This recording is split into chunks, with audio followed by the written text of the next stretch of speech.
Do you think a vote for Kamala Harris is kind of enabling genocide and it allows it to permit it in the future? Absolutely. Absolutely. What do you think is the leverage that can be used by people not voting for Kamala or voting for Jill Stein?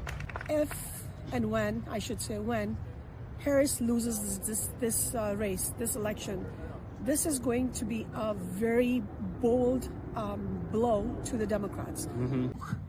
Our strategy is to punish the vice president because of her genocide, and in so doing, buy power to take the blame for her defeat on the night of November 5th.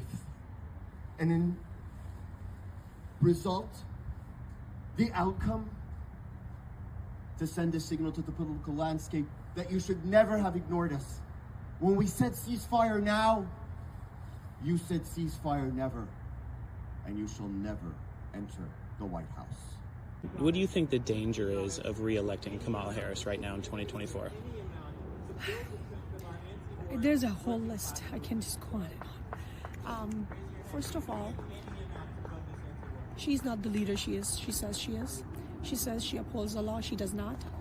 If she upholds the law, she would hold Israel accountable for their war crimes. She would not use police brutality on the students. She had given the orders, anybody stand up against me, arrest them. Use whatever force you need to use.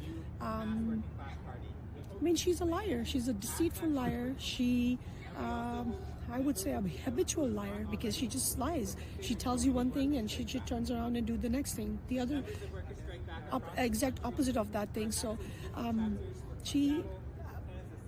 we do not trust her. She took our votes. She betrayed our trust. She stabbed us in the back. She's been killing our brothers and sisters in Palestine for the past year.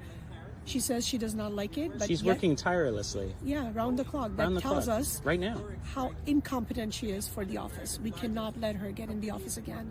She's very unfit for the office. We cannot let this happen to America again. Genocide, a red line. America needs saving from itself. At the time, people said a ceasefire would be called by the end of November, by early December. After the primaries, no ceasefire implemented. Ceasefire now, ceasefire now. The retort, ceasefire never. Whoever comes in the office, they'll have a very bold message telling them that Muslims cost Democrats this election. But I don't think I'm gonna vote this year. Why? I don't like both sides. There is always a third option, Jill Stein. Michigan is one of the very important ones, and this year, it's going to come down to 3 or 4 states, which is Michigan, Georgia, Pennsylvania, and maybe Wisconsin. So anyone who loses 2 of these states, that's game over for them. Did I give you this? Please go and vote early. Don't wait for November 5th. Vote for Jill Stein. My goal is to punish the genocider who is enabling, abetting, funding genocide, which is the Biden-Harris administration. We have to set the precedent that if you fund genocide, or if you help genocide, if you are complicit in genocide, then you will not have our vote. And we have the power to get you out of the office. We are trying to get Green Party to get 5% votes. Yeah. Once they get 5% votes, they'll be in the game. Okay. So Republican Party and the Democratic Party, they'll have one more opponent to fight for. For the future, because they're probably not going to win this election. Not this election. This is a movement. This is a change.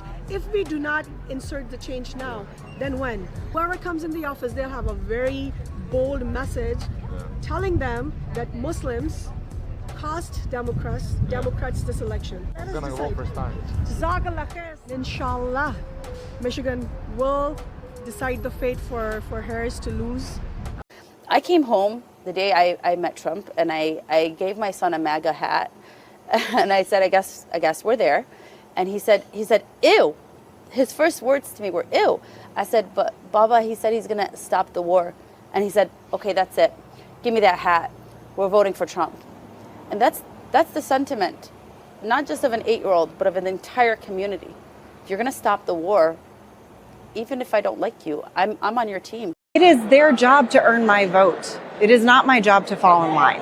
Arab and Muslim voters in Michigan are ready to abandon the Democratic Party.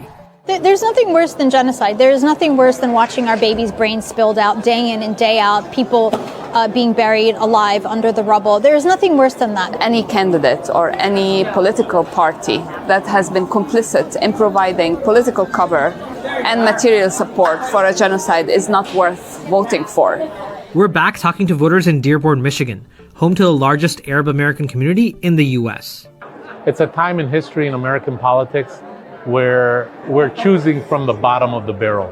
Disappointed is an understatement, for Kamala's position on Gaza. And at the same time, I think Donald Trump would be disastrous for our country.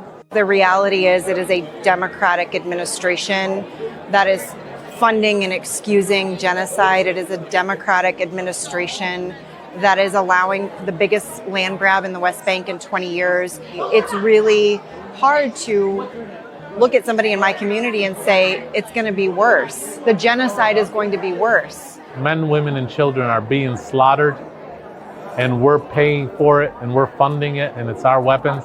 That's my main issue. Do I want to stop Donald Trump from becoming president again? Or do I want to vote my conscience and demonstrate also the power of the Arab American and Muslim vote? Arab and Muslim voters overwhelmingly supported the Democratic Party in 2020. An estimated 69% of them voted for Biden in the last election. Now, a recent national poll puts Kamala Harris's support with the Muslim community at 30%. And that's tied with the percentage of Muslim Americans who say they're planning on voting for Jill Stein and the Green Party. I'm a registered Democrat, but I am voting for Jill Stein. It's important to show that the two options that we're presented with aren't necessarily our only two options.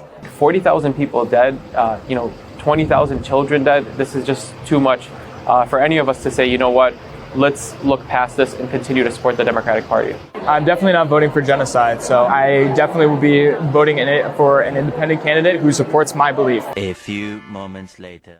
It looks like ethnic cleansing. It sounds like ethnic cleansing. It's an ethnic cleansing campaign in Gaza and the West Bank and southern Lebanon. And Mike Huckabee was just named as the guy who's going to oversee the final stages of that campaign. And so our message right now is to President Biden, you've got to do something about this. President Biden, stand up for once to Netanyahu before Donald Trump successfully gets away with pinning this legacy of this ethnic cleansing campaign on you and you alone.